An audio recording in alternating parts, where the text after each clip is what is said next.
In an era cloaked in powdered wigs and whispered revolutions, where superstition coexisted with enlightenment, and secrets were often carved deeper than the scars of war, there lived a man who seemed to walk between the veils of reality and illusion. He was no ordinary figure. His very name stirred both awe and suspicion across the grand halls of Europe and the dimly lit alleyways of forgotten towns. Born Giuseppe Balsamo, but known throughout the continent as Count Cagliostro, he claimed to wield powers that defied the natural world. Alchemy, spiritual healing, the invocation of otherworldly forces, these weren't mere performances to him, but tools of control. He whispered truths in the ears of queens, forged friendships with cardinals, and infiltrated secret societies that governed the unseen undercurrents of Europe's most powerful cities. But behind the exotic potions and mystic promises, there was something far more sinister lurking. He was a master of deception, a psychological puppeteer, a conman who knew precisely how to mold belief into obedience. And when belief turns blind, it can lead to chaos, to death, to the kind of massacre that history desperately tries to forget. Tonight, we journey into a world suspended between mysticism and manipulation. We unmask the man who seduced a continent with illusions, and whose actions may have helped ignite one of the bloodiest eruptions of violence in northern Italy, the Cesena Massacre. This is not just a story of crime. This is a story of faith, fear, and the fragile boundary between truth and madness. Giuseppe Balsamo, a name barely whispered in the hushed corners of history books, would one day transform into a legend cloaked in mystique, Count Alessandro di Cagliostro. To some, he was a prophet of the divine, a man with ancient knowledge passed down through the ages. To others, he was nothing more than a charming fraud, a trickster with a flair for theatrics and a thirst for influence. But whoever he truly was, his life left a mark, a jagged scar, across the spiritual and political landscape of 18th century Europe. From the cobbled streets of Palermo to the glittering salons of Paris, Cagliostro moved like a phantom, slipping through class barriers and religious dogma, with a grin on his face and a flask of elixir in hand. He performed miracles for the desperate, claimed to summon spirits from beyond the veil, and initiated members into secret Masonic rites rumored to hold the key to immortality. And yet, behind the curtain of incense and Latin incantations was a man relentlessly playing both sides of a dangerous game, exploiting faith, fanning the flames of revolution, and weaving his name into the fabric of scandal.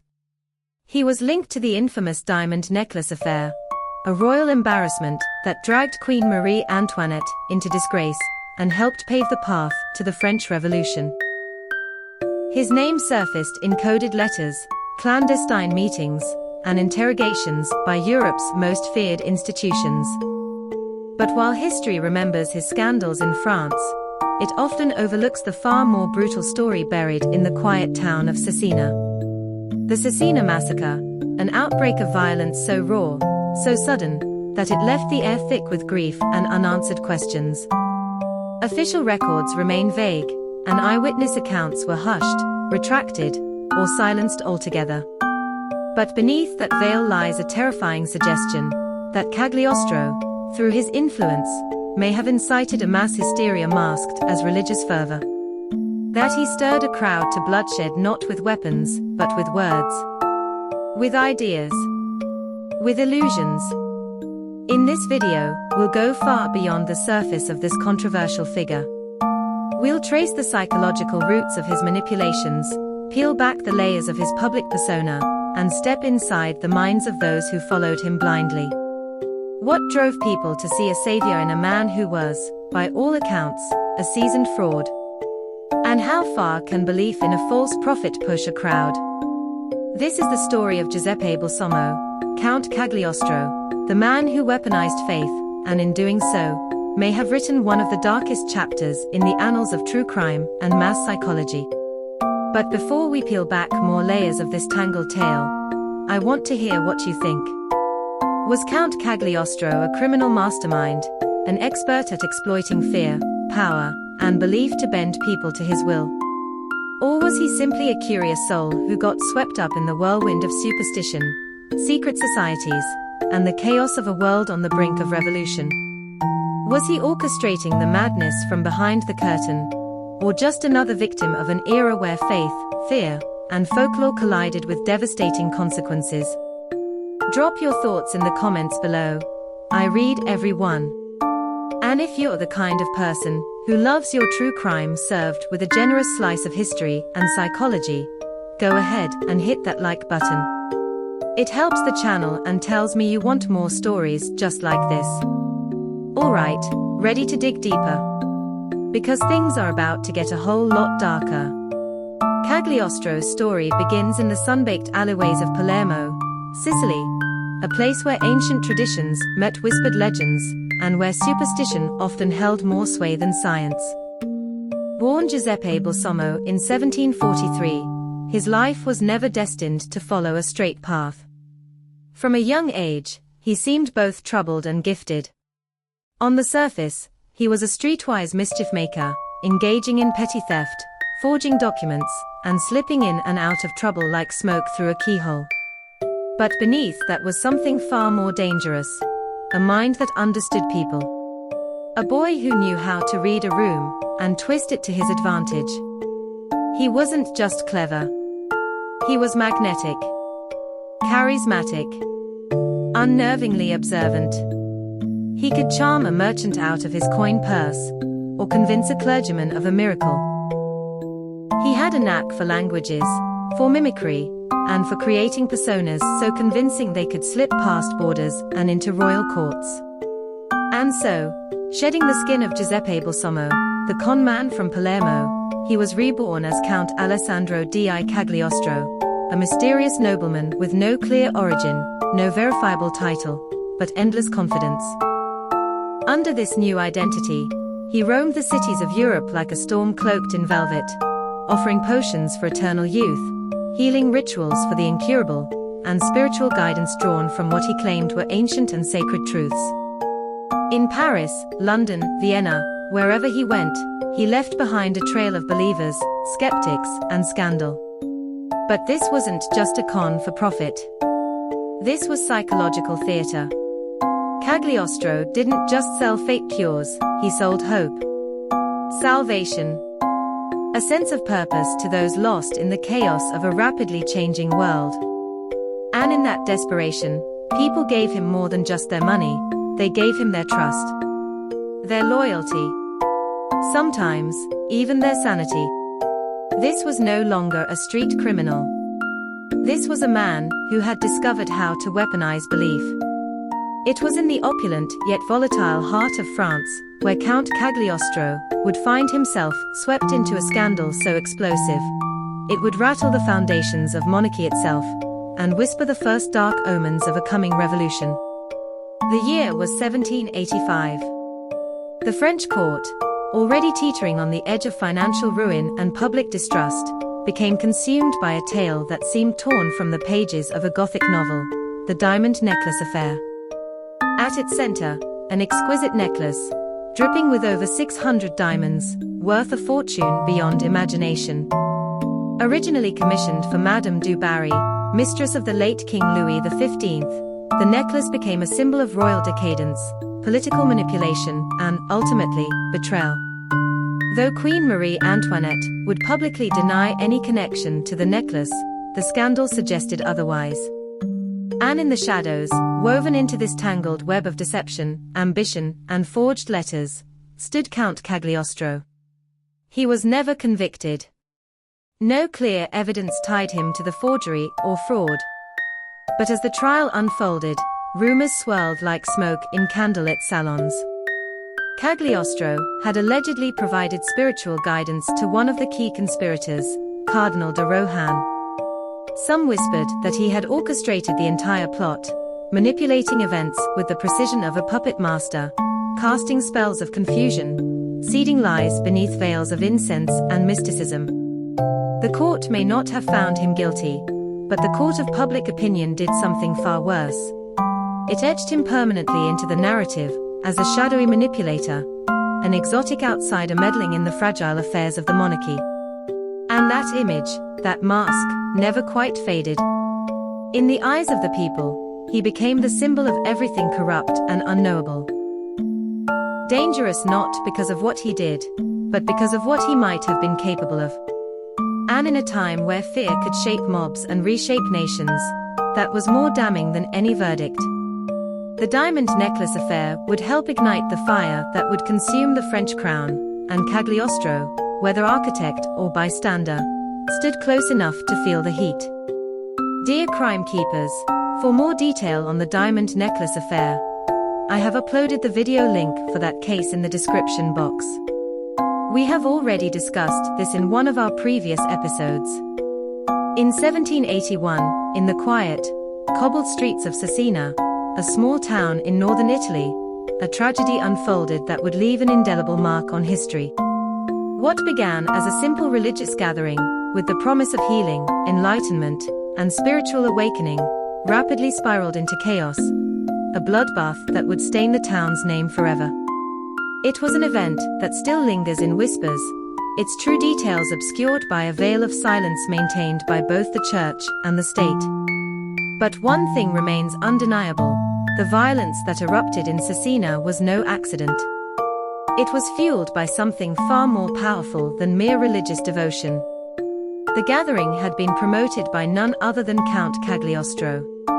At the time, he had already earned a reputation for stirring up spiritual fervor wherever he went, performing mysterious rituals and drawing crowds with promises of divine insight. But in Cesena, something went terribly wrong. Eyewitness accounts, though fragmented, describe a crowd whipped into a near-frenzied state, chanting, swaying, as if under a collective trance. Some claim that Cagliostro himself was the one who stirred the passions of the crowd, using a mix of hypnotic suggestions and spiritual manipulation. He had mastered the art of controlling belief, and in Cesena, it seemed as though he had pushed his influence too far. The violence that followed was unthinkable. Dozens of people, innocents caught in the midst of an ideological storm, were killed. The bloodshed was brutal, swift, and seemingly senseless. Yet in the chaos, one chilling question arises: was Cagliostro truly the architect of this massacre? Or was he merely the spark that set fire to a powder keg of religious fervor, political instability, and deep-seated societal unrest? At the heart of this question lies an unsettling truth: whether through calculated manipulation or sheer coincidence, Cagliostro had become a symbol of the dangerous power of belief.